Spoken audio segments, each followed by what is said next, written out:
Hey y'all, the Cowboy Trucker here with a beautiful white Chevy behind the camera and our trusty dog in the back bunk there.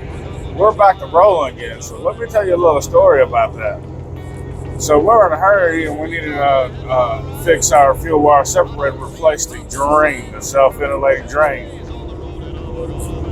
So we decided to buy a new fuel wire separator filter, replace that while we're already there, having to go off to replace the drain. So get them the part number for the drain over the phone at a nearby Kenworth in our route, and they ordered the part in and tell them we also need the fuel wire separator filter. But we get out on the road, get 30 mile an hour, she stalls out. Everything went perfectly other than that. And after her stalling out a few times, I was trying to get down the interstate. Every time we try to go on the high range there. We get pulled over by the state police in the state of Oregon. Well, we tried a few more times with escorted by the state police. They gave us a chance to try to get her up and running and get down the road somewhere where we could fix it because we already knew what was wrong with it. But inevitably, we ended up getting towed by direction of the state police until we get to a safe location. Now, there were differences between the old filter and the new filter, but they update parts all the time. I thought it was just updates. I have an account with this certain Kenworth, which is they have all my truck information on my account. So they're supposed to run everything underneath my account, and they should have known that was the right filter based off of my account. So, long story short, always verify your part numbers before you install a part. So let's get it done. Change this filter out, and I'll show you the differences and what happened. And well, the first thing we got to do now that we're under here is drain all the fuel out of the fuel water separator filter. This is your first filter. It's supposed to keep you from getting all kinds of contaminants and stuff into your oil. It's supposed to keep water primarily, but it also helps filter some contaminants out of the fuel system. So we got to drain this out because we changed the kit. You can buy this drain as a kit just to replace the drain, so you don't have to buy the whole $100 or $90 part right here. And we went ahead and replaced the filter since we're already there. But they sold us the Packard filter, which is having a Kenworth, and didn't think nothing of it. We just thought they might have updated the filter. So while that's draining, but this filter is totally different from the filter that's supposed to be in here. So we're going to drain all this out, which could take quite a while because it has a seal on the bottom of the filter, which is not supposed to be there. And so our truck wasn't able to get nowhere near the amount of fuel it was supposed to get. So we'd let her drain like that for quite a bit. Now you can reuse this fuel if you wanted to, just because everything's really clean because we already had it off and cleaned everything up, so no foreign debris or contaminants getting in there. And there's a really dry water jug. We air dried it before we use it, so you can actually save the fuel if you want to, but I wouldn't recommend putting it directly into the filter. And this is going to create a mess just for the simple fact this is the wrong filter, so we are going to get some fuel on the ground. So that's all we got out of there. It's not that much, not as much as it should be.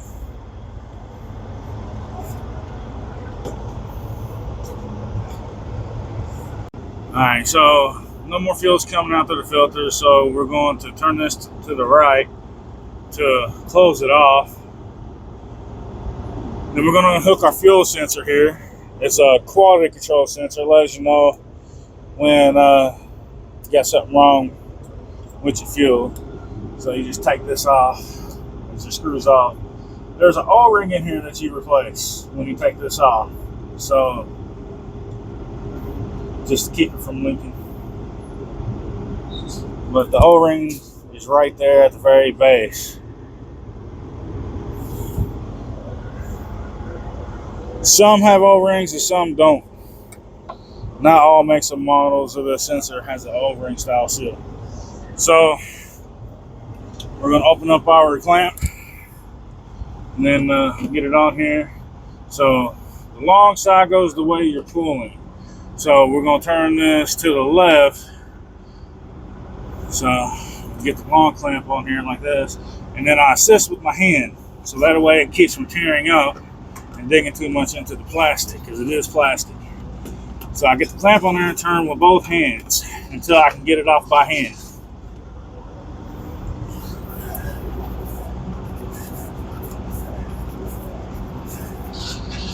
You can already see the feel coming out. But we're doing all this is because we fixed the drain, put the filter in, but they gave us the wrong filter and caused us to have to get a tow.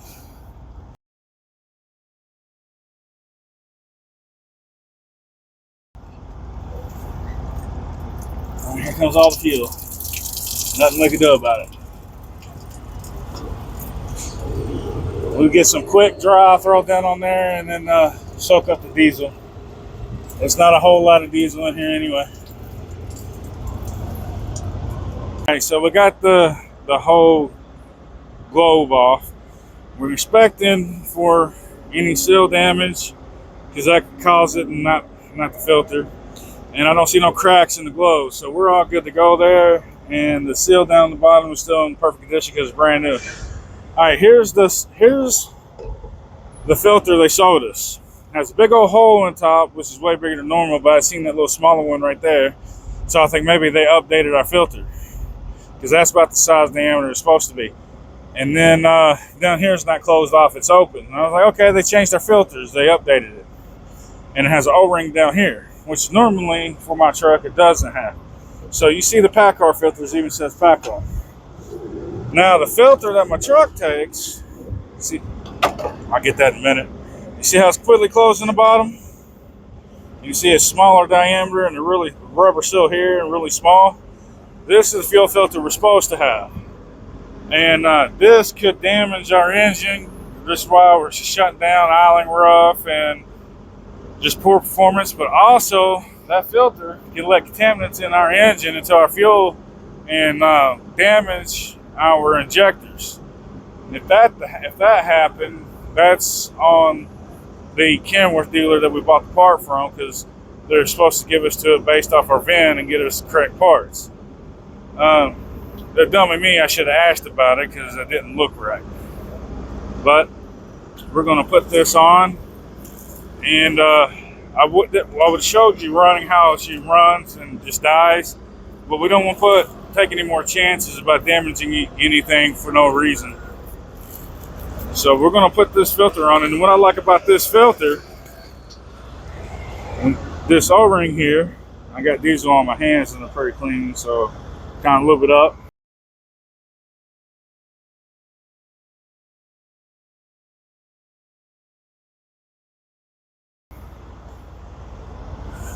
This filter, when you put it on, seals around the nipple on the top. You press up and twist a little bit, and then it holds itself up there. So that's how it's supposed to be. So now I'm going to pre-fill the globe back after I put the sensor back into the bottom, and then we're going to install this. And I'll be with you when we get that done. And this O-ring here, you just remove it and replace it every time you take this off. Oops, let me chase my trash down. Right, we caught our flyaway trash. And like I said, we got some quick dry that we're going to throw in here and clean this up. Never leave a diesel or any fluid spill.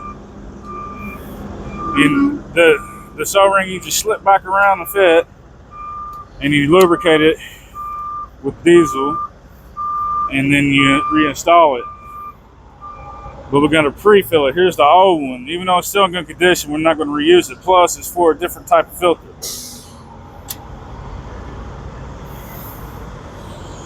And we're going to take our sensor and reinstall it.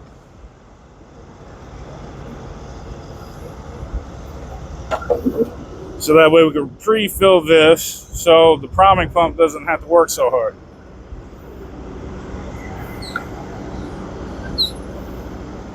All right.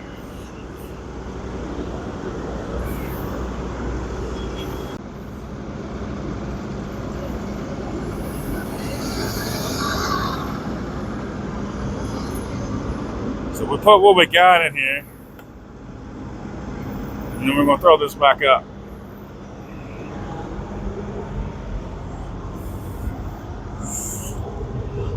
Now you don't want to cross thread this, so take your time and make sure you're flat. Hold it flat until you get it properly threaded by hand, because these can be cross threaded. Sometimes they can be a booger to get threaded back on. But you see how it's threaded? Now we just put this back up. So you can't do it just by hand no more. All right, so it's getting a little stiff. So like I said, this long end goes this way now, not this way, because we're tightening her up. So, and then like I said, assist it with your hand. You don't want to put too much pressure on this because it is plastic. You damage it and it's $100. She's a little dry, but I did lube her before we put this on here. But she'll get an airtight seal anyway.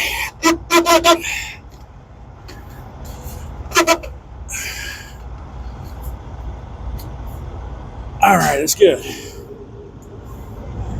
And then we rehook our sensor up, and then manufacturer special recommendations for priming this truck don't say we have to pre-fill that, but it's always a good idea to help it out. But if you got a priming pump, Cummins says to cycle ignition on, let priming pump run for 30 seconds, turn it off, and repeat. You do that 2 or 3 times, and then you start the truck. And then if she stalls out and dies, repeat the process until she runs like normal. Look at our poor dog. He evaded all the chemical spill. Diesel's bad for everybody. You don't want to have skin-to-skin contact if you can help it. But now you see the differences in the filters and why we had to get towed. And we got towed, luckily, to a truck stop that was 19 miles away that has a freight liner next to it, so we can still get Cummins parts. All right, now we already done the priming twice. We're gonna do it one more time for a good measure. Turn the key off and turn it back on.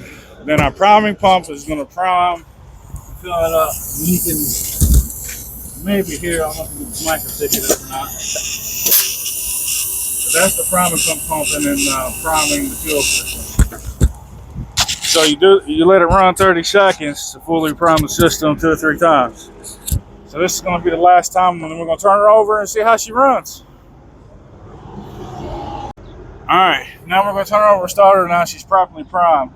Now, remember, before this, she would have a really rough idle and shut down within a couple minutes. So we're going to start her up and see how she idles first. Nice, easy start for the first time after a priming sequence. Listen, burn like a kitten. She's gonna go into warm-up mode, kick up the turbo. But listen to that. Purring like a kitten. She's not misfiring.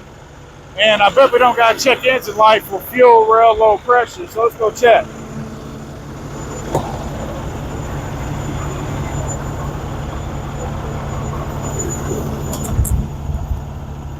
And what do you know?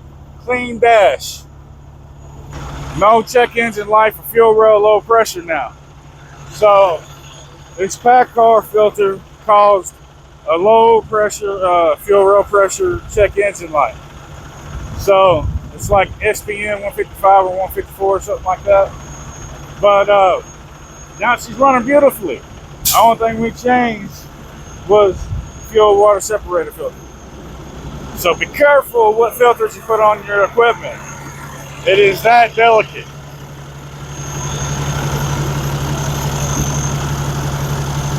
No bubbles, no vacuum leaks. Beautiful.